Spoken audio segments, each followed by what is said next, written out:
AoEs to come up there.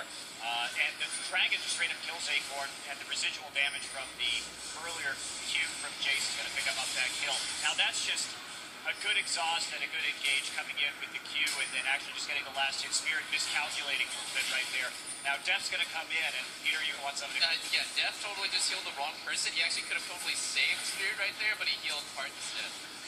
Yeah, and from this point on, just clean up. Now they end up with double buffs, and this is coming off a point in the game where Dade had a level 1 tier.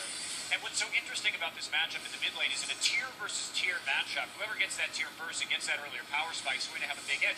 But Dade was really unable to convert that advantage and all of the kills he got, all those early items, into a meaningful carry this game. And again, a lot of that was because he could never really get anywhere close to Samsung White to deal damage. And I think this is why Blue will have a really hard time coming back mentally from this game, because finally they got that early snowball, they almost got it running, and they made a couple mistakes on a crucial dragon fight. They took way too early, in my opinion, executed it poorly. The dragon juggling was not there, the bad synergy. Spirit missed his smite, cost his team a dragon. That's a 2,000 gold swing almost, like, because 1,000 for each team in each direction.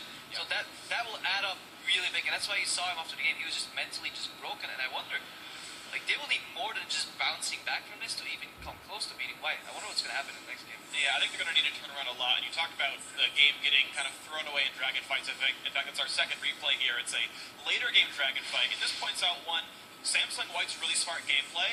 And two, the Gallia pick was actually fairly salvageable here. It was just a couple of misplays that actually kind of set them off. So first of all, before we start, notice that both Rengar and Korki from Samsung White are flanking around the bottom side of Dragon. They are never grouping up as 5 into a choke point against Gallia, because that is how you die to Gallia. Instead, they're going to flank.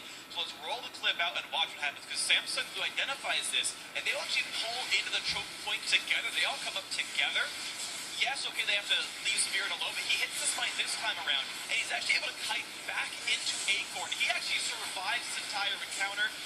Good moves by Dade. He actually pushes away Dandy. And at this point right here, a good Galio sucks the team in, and this fight starts out. Dragon and a 2-for-1 in Samsung Blue's favor. Here's the misplay. Dade has come in. Let's fight him. Deft comes in. Dade chooses to fight. This makes Dade get caught. Deft gets caught as well. Spirit is still there trying to save someone else, so he gets caught as well.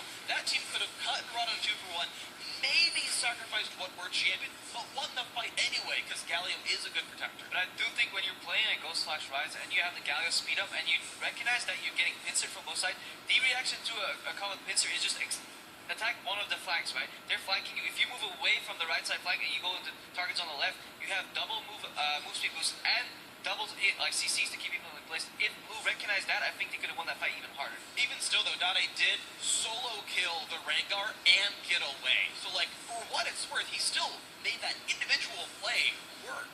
But the thing is he used his ult too early right there, and yeah, he killed the Rengar, but he used his ult, and then he didn't have the ult when they grouped in the choke. And for me, if he had had that AoE there, maybe that fight would have gone differently. So I think that was a bit of a mistiming on the Rise ult. The fact that that team is even willing to make such aggressive plays when they have a double snowball, and they're running double Rod of Ages comp, and both their AD carry and then had just recently gotten double buffs from the last Dragon. So I feel like they just needed to, I don't know, wait for their comp to outscale like they should, and I don't know, it's just really strange for them to force that fight. Really. Let me ask a question quickly, because we could talk about this game very long, but it's 2-0 in favor of Samsung White.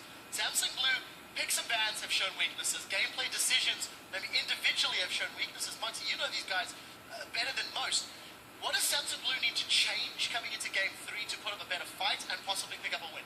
I mean, it's hard to say because I feel like their pick and ban phase hasn't been very well thought through over the course of this series. They had a lot of options, but opted to kind of go with that last pick, Galio, even though they had that little bit of a flex pick at Rise. Of course, we've talked about how Acorn isn't the biggest Rise player, but it's still an option.